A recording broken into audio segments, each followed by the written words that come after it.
Thank you, America, and thank you, God, for looking over such an amazing place.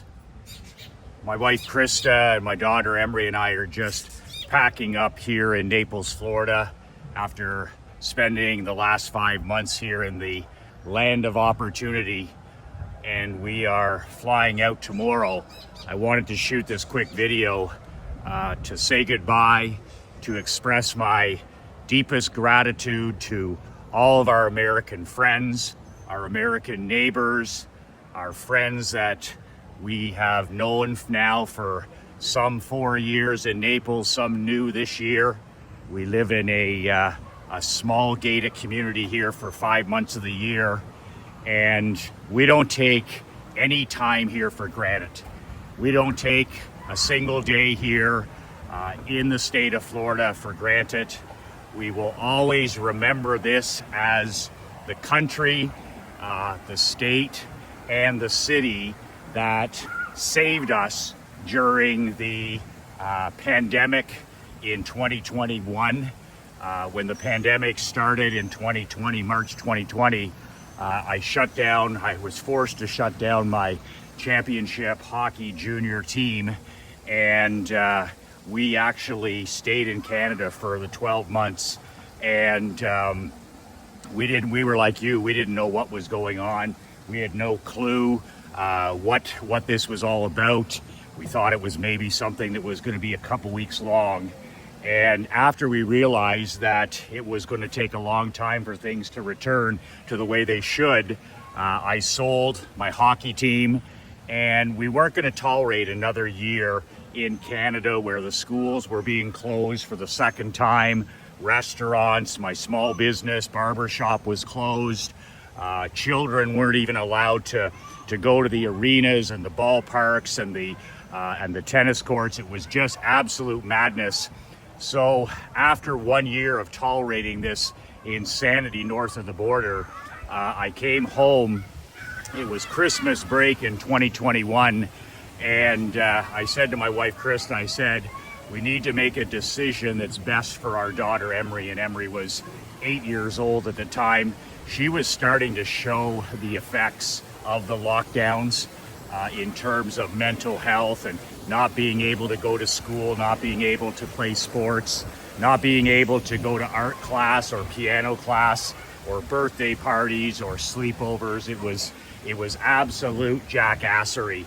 And, my wife is such an amazing researcher. She came back a couple hours later with a plan A, a plan B, and a plan C. And, a plan A was to find a way to stay in Canada and homeschool and try and find tutors, anybody that would, come to your home, because it was against the rules for a tutor or a teacher or a chess coach to even come to your home, a cleaning person. It was just crazy.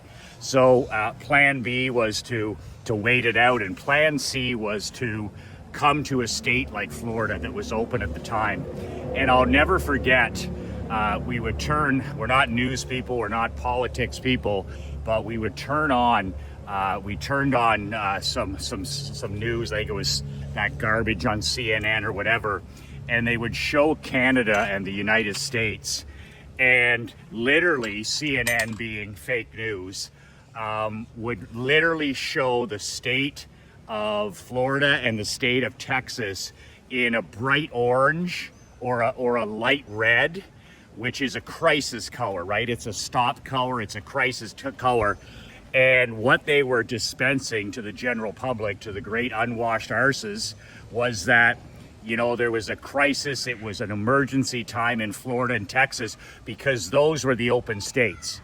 Those were the states that said, you know what? We're not going to mask our people. We're not going to force our people to go home and wait this thing out. So the news was doing everything they could. The politicians were doing everything they could to damage the brand of Texas and Florida and other states that were open. So Florida was our first option, but we had a couple of friends here. First of all, we had Dan Lazonis, who is my daughter Emery's teacher. And then, of course, we had my fifth favorite client, Sir Gordon Quinton, who is a insurance agent in Rochester, New York, and also here in Naples. So instead of following the news or listening to any hearsay, what I did is I called those two gentlemen up and I said, you know, what is it really like in Florida? They were both living in Naples. And they said, Michael, it's so different than what the news is saying, what people are saying, that when you actually get here, you're going to be angry at how different it is. You're just going to, you won't believe how great it is here. Everything's open, how friendly the people are, how great it's going to be for Emery.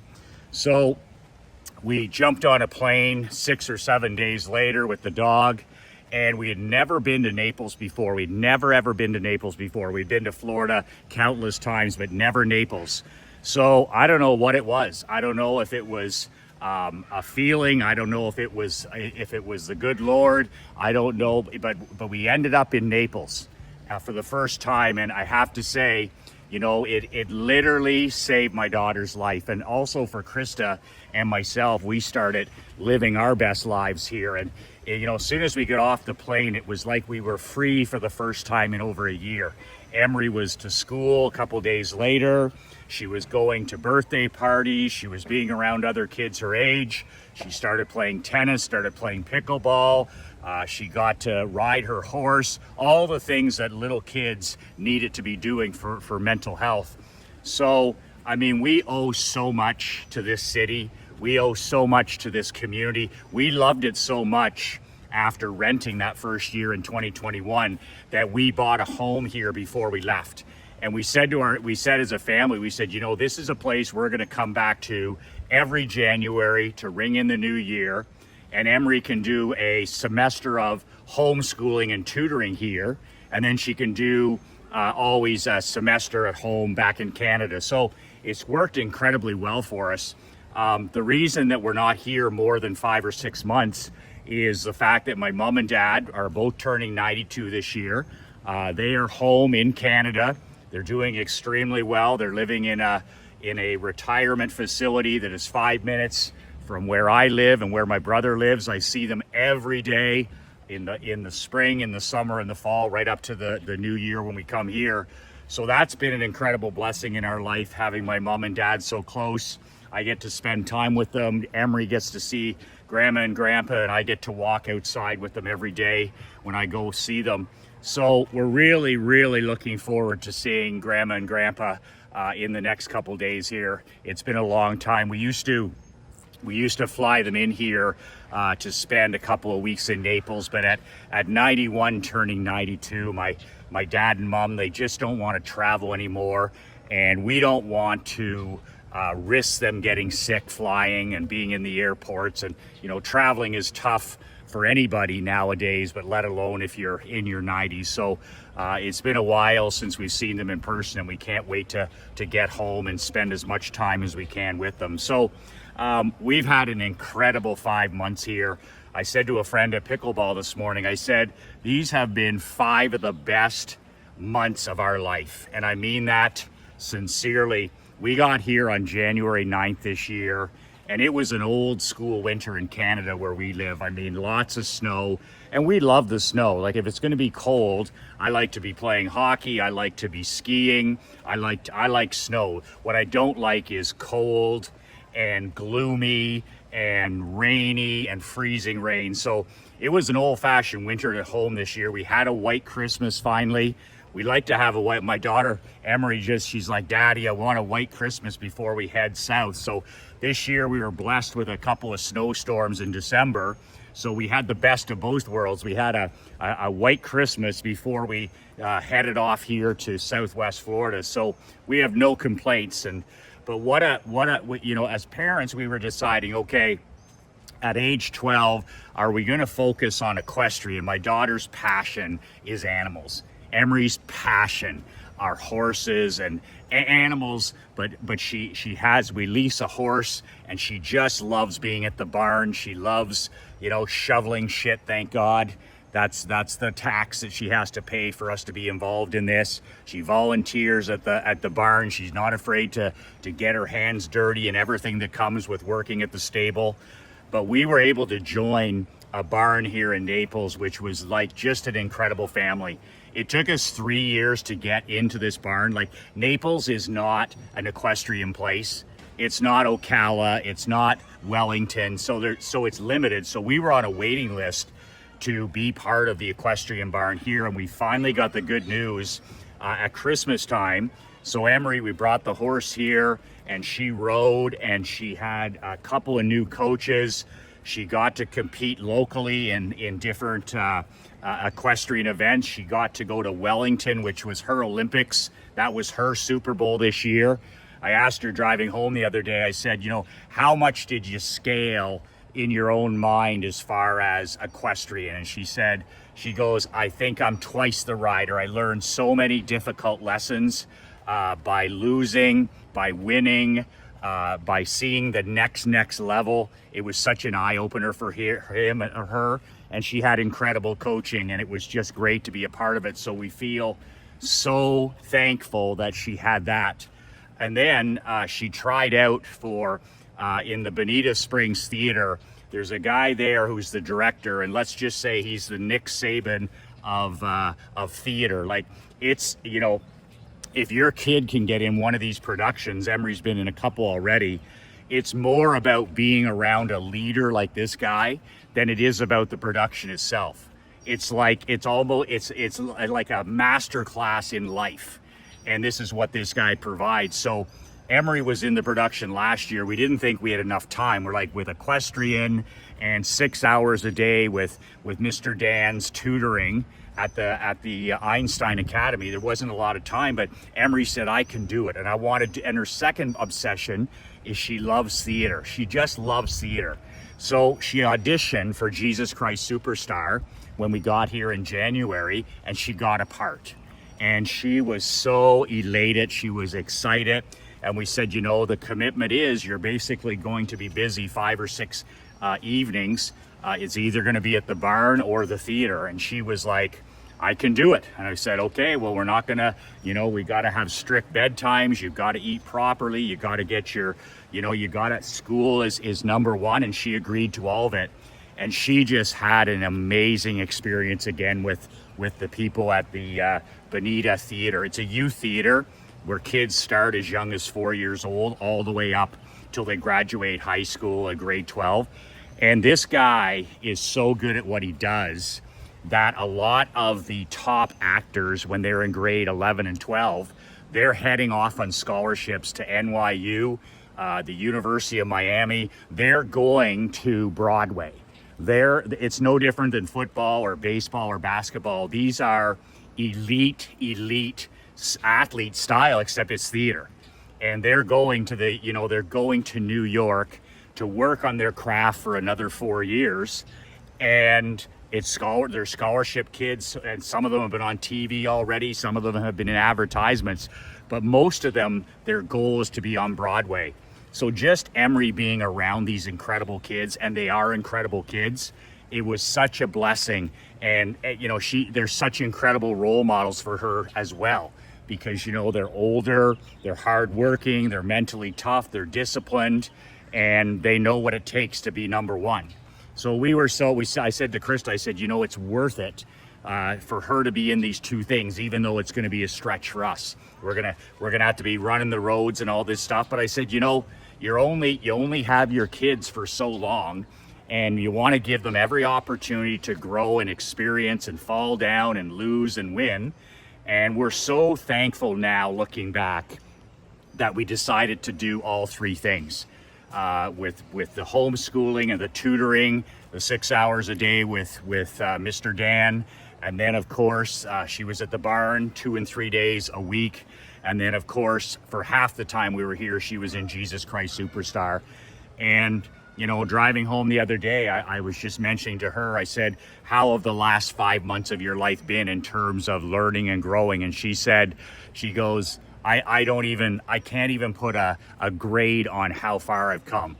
She's gone from doing grade 3 math a couple of years ago, grade 3 math, which means she was several years behind. And now she's doing high school level algebra. Like, she's doing grade 9, grade 10 algebra, even higher. And this is a tip of the hat to Dan Lazonis and the Einstein Academy. He works with Emery for 6 hours a day. They do a couple of hours of math every day. There's no technology. It's all pen, pencil, paper. It's old school. It's adding, it's subtracting, it's doing all these things. Entrepreneurship is a huge part of this. They play chess, they do copywriting, they do cursive, they do everything, history, tons of reading, tons of writing.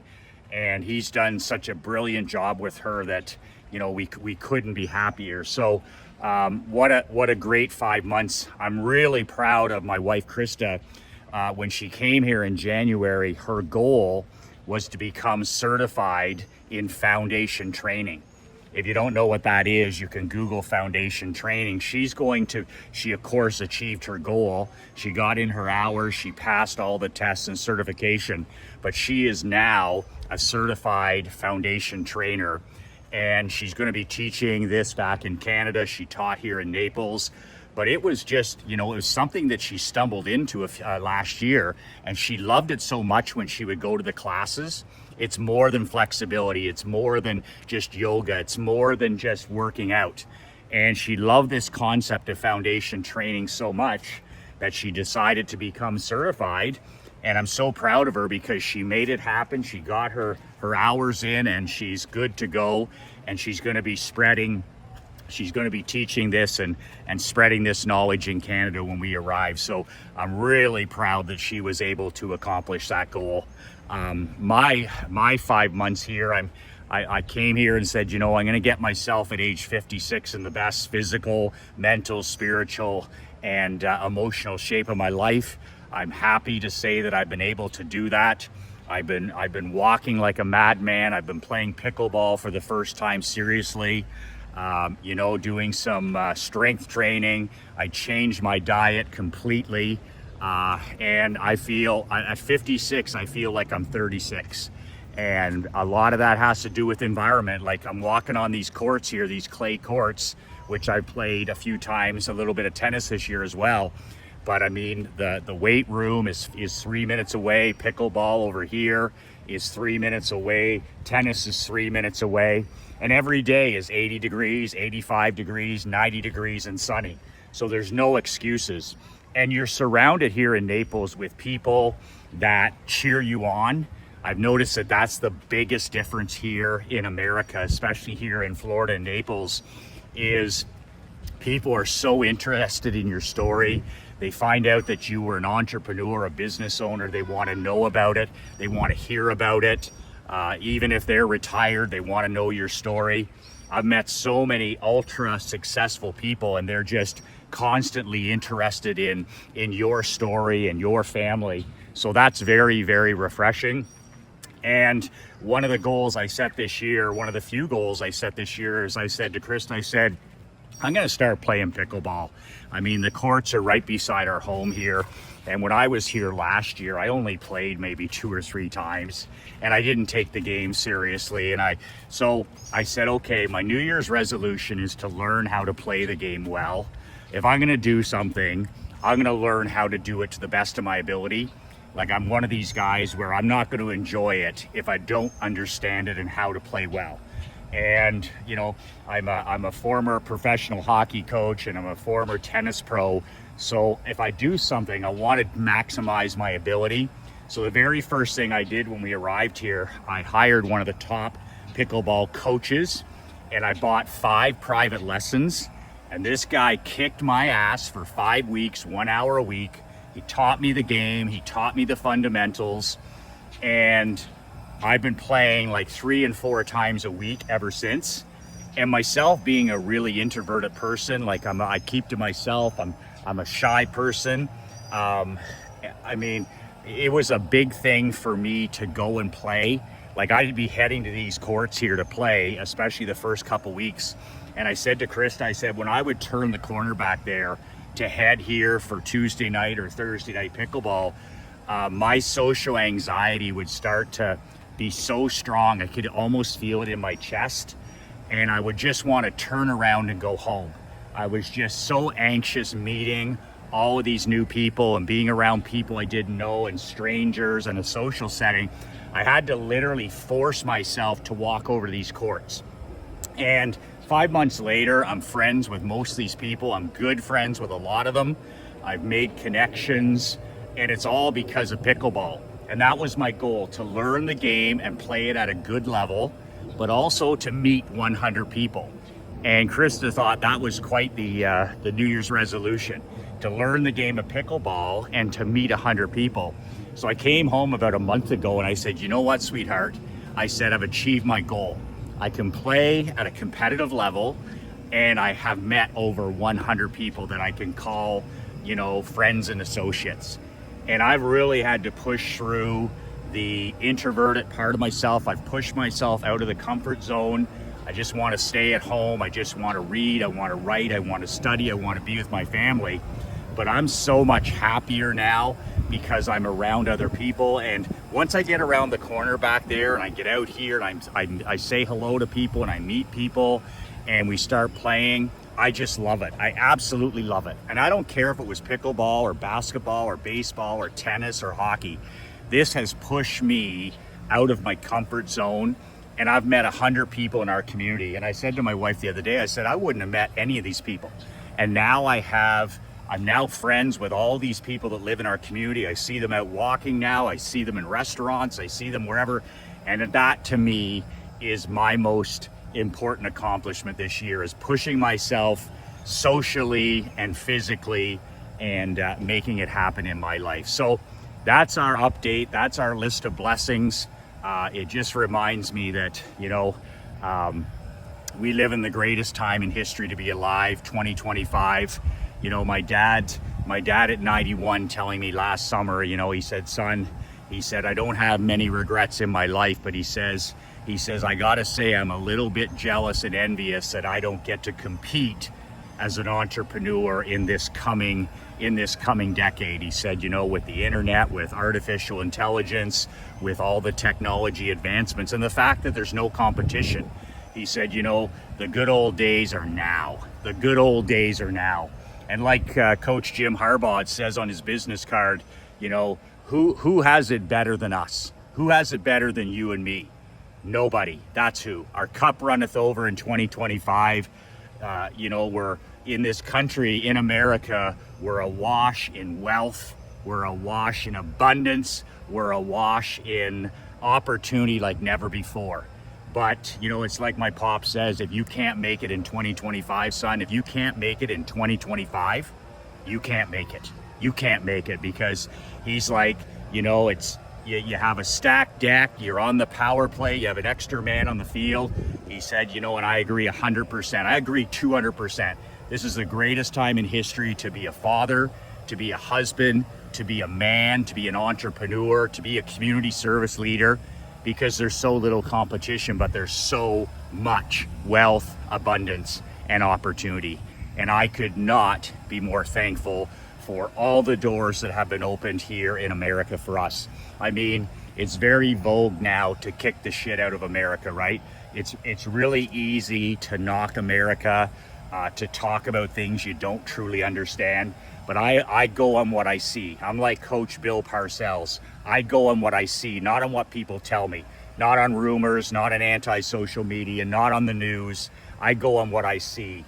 And what I have seen as a husband, a father, an entrepreneur over the last 4 years that we've been blessed to live in this great country, is we have been treated like royalty here.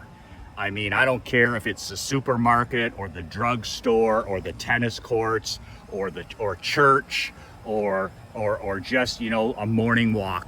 We have been welcomed with open arms as Canadians. People are kind, people are generous, people are interested. I love the American mindset. I love the American passion. People have been generous to us. My wife and my daughter have been treated with utmost respect. Our neighbors here in this community are just incredible people. We've made so many family friends. I have nothing to say but how incredible our experience has been here south of the border for the last 4 years. And for that, I am eternally grateful. For that, I am eternally grateful.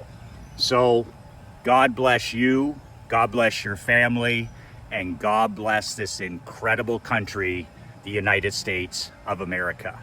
I'll see you back when I get north of the border. I'm back shooting my daily videos, serving other men, and I look forward to being in your life for a short period of time each and every day, or as many of these as I can shoot. Thank you for following me. Thank you for being a student. And it's just been an incredible, incredible 5 months here in the greatest country in the world. You always remember that. This is the greatest country in the world. I know, I live in the two of them. I've been all over the world. And the two greatest countries in the world I'm blessed to live in, the United States of America and Canada. We have the best of both worlds, and we don't take one day in these amazing places for granted. 2 words that change my life, 2 words that'll change yours.